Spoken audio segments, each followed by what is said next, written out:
Paper Mario Stickers are a game that's actually rather fantastic, shameless plug. But anyway, there are certain critiques I hear about this game that really only sound good if you have an agenda and or just haven't played the game. And so in this video, that's what I'll be looking at. Some of the issues people have and seeing if they're really just, well, skill issues to put it brutally. But before getting too far into it, only 13.9% of people are subscribed. So subscribe because you're already at 1,000. But anyways, let's get into the first point. It's too easy to run out of stickers mid-fight. Now this is probably my favorite point, as it seems good on paper. Paper. For the reason of, in Paper Mario Sticker Star, you have no free attack. And so with every attack costing something, you can run out of stickers, say, mid-boss fight. And now why is this point bad? Well, as it ignores two massive features of Sticker Star's battle system. For one, contrary to popular belief, stickers aren't some mystical or rare resource you need to micromanage just to not run out. But instead they're freaking everywhere, in boxes, from fallen enemies, or most commonly, just stuck onto random places in the level. And so that point of running out means that either A, the person saying that has just been ignoring a core fundamental of the game, collecting stickers, aka your attacks, or B, using their attacks willy-nilly with no action commands, or just deleting them or selling them without buying any new stickers, which again will mean that they are purposefully removing their ability to attack.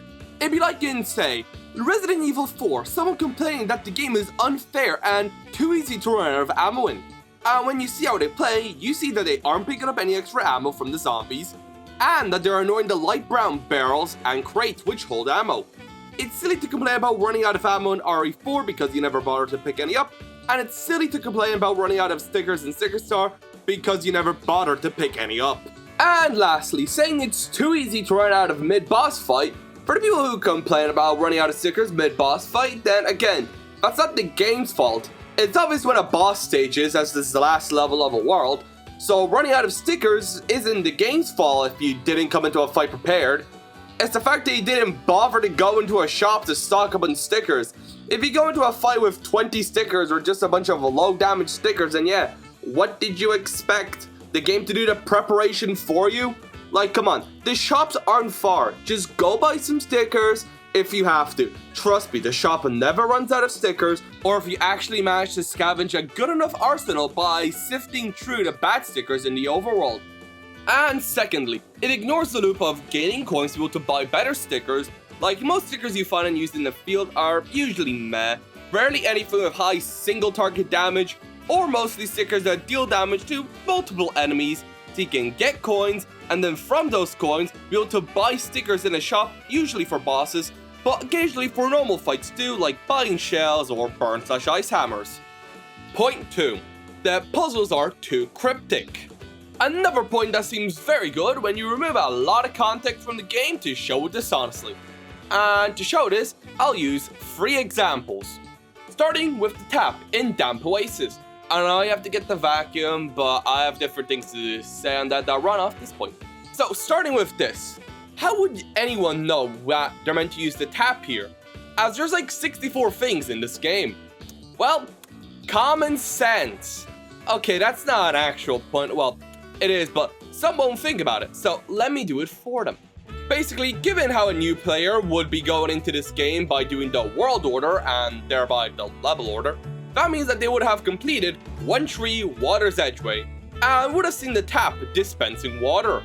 And before anyone says anything, up until this point, the only available things are scissors, fan, vacuum, tap, trumpet, fizzy drink, light bulb, baseball bat, magnifying glass, and the pneumatic drill. And now looking at the area, we see a jug of water without the tap, and wilted plants around the area. And given how the place is called Damp Oasis, for those with basic problem solving skills, we can easily deduce what things would work here. And you just use the vacuum, and vacuums don't put water, and so we have the fan, scissors, light bulb, baseball bat, magnifying glass, pneumatic drill, trumpet, fan, and also those don't produce water. So now tell me, which of the 2 plausible water producing things would fit onto a jug? If you say the fizzy drink, you may need to have some mental evaluation done, as it's obviously the tap here.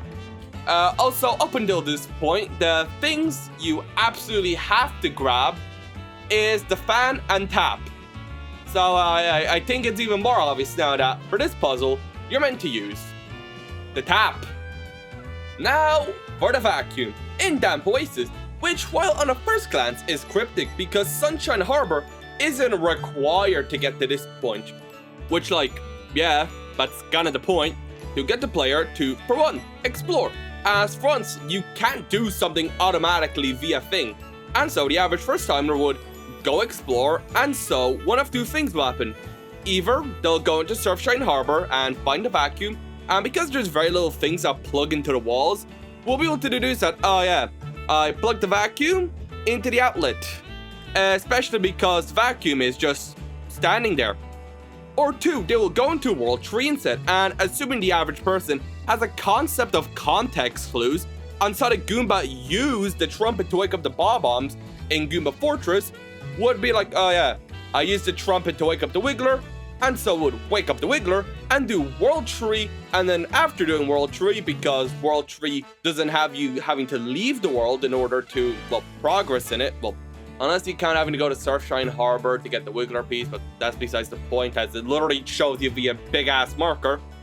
But yeah, after World 3, then they would go back into Surfshine Harbor, and because also up until this point, after you beat World 3, you do have all the requirements to, well, go into World 4 and 5, they'd go to Surfshine Harbor, and then we're back to Branch 1. As this game is meant to be taken slow. You are meant to rush through this game as fast as possible. You are meant to take your time, explore around a bit, do a few battles, and just take the game slowly. You aren't meant to blaze through this game as fast as possible. You're kind of meant to play it.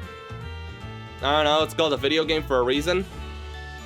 And even though I did technically mention 3 as the 2 Damp Oasis one and the Leaf Litter Path, but there is a stage that could be considered cryptic, and that is 4-1 Snow Rise, which requires you to use a fire thing, and by fire thing, I mean exclusively the radiator.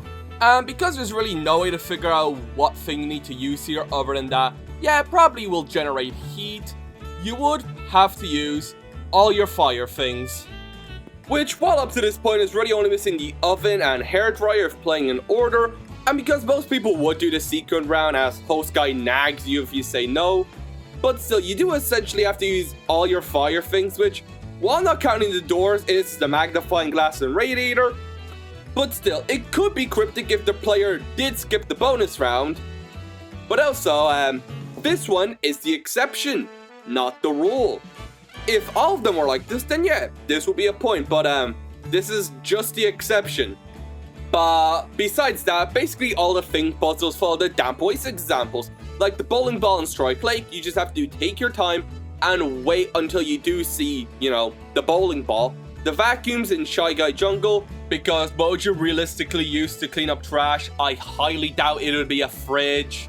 The light bulb to light up the dark room in Surfshine Harbor. And yeah, like I said, basically all the thing puzzles just follow the Damp Oasis example with the tap of just look around for a second and you'll probably be able to figure it out.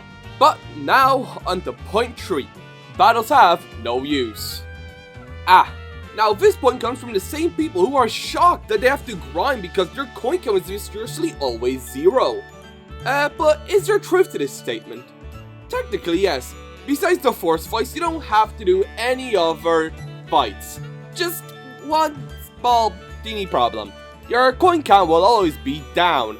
And so, unless you want to go into a stage over and over and spend 1 hour grinding so you can get the stickers you want, yeah, you should probably just fight some enemies over the course of this game so you can just buy the stickers that you want. And that's why that point is bad as a point blank statement, as fights are like wants. Just really important ones. Like battles are needed in the same ways that a car/transportation is needed for life. Where, yeah, you may theoretically not need a car, but are you seriously gonna go to the next city over without a car? Exactly, no. So for that reason, the fights aren't useless, because you need to buy good stickers somehow, as the overworld isn't brimming with so much coins that it'll be fine without fighting at least some enemies along the way. And lastly for this segment, and this point is rather simple. It's fun. Yeah, simple. Like, some say it's a puzzle to try and figure out how to get a perfect bonus, and yeah, it can be fun, and it is mentally stimulating to try to figure out the optimal way to try to get a perfect bonus using the least amount of stickers, which, yeah, it is like a puzzle. I can see that, but it's simpler for at least me.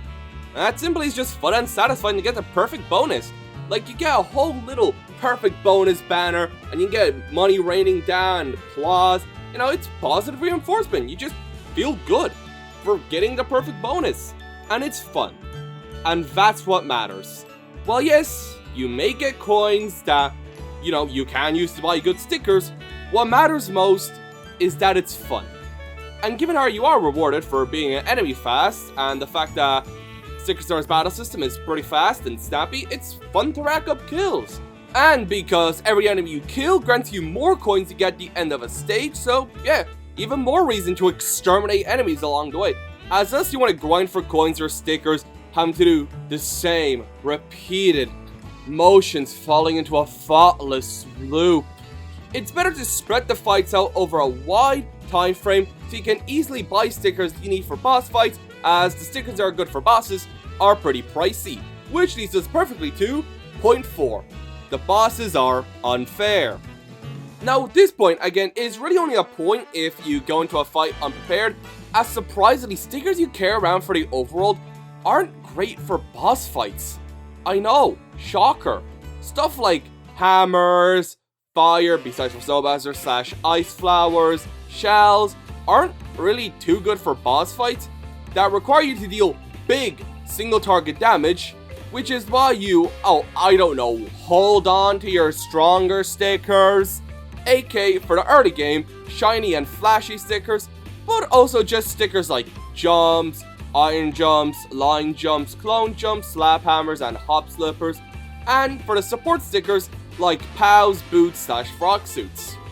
Which you should have learned what stickers are better for bosses after the first big boss fight, aka Mega Sparkle Goomba, as he has less health, and if a first timer is going to a boss, then he's probably going to do it with stickers that he may have just picked up around the place, if you will, and so we'll have learned that, okay, these stickers are better for bosses because they're 4 times shield, and so these stickers are worse for the boss despite their utility in the overworld. After all, that's the point of the first boss, to be the training wheels for other bosses. And because it's easy to prepare for, assuming you've been fighting enemies to get coins, as Detzelberg and Shaved Ice Cave are pretty easy to walk into, as there's a world map, so it takes like, I don't know, 5 seconds to just walk to them, and then like an extra 10 seconds to go into the shop and buy stuff. You know, it's pretty fast. And also, if you find messing up the timings with the action command and you find it hard, then, well, gee, I wonder where you could have practiced. Surely not the overworld fights with less risk and where it's easier to recoup losses. Also, for the opposite end, for those who abuse things and then say the bosses or the game is too easy, then yeah, what did you expect? You're playing on easy mode and you're surprised it's easy? Shocking, I know. And lastly, point 5. It shouldn't have been called Paper Mario. I don't know what to say. If the title of a game makes you not enjoy the game, then, well, it's a silly reason, but like, it's dumb, so, I don't know, maybe play the games? I know most people don't actually play the games, but whatever. But alas, those are the points that I find silly. But either way, that's the end of the video, so if you like what you saw, like and subscribe, and if not, tell me in the comments, and I'll see y'all later.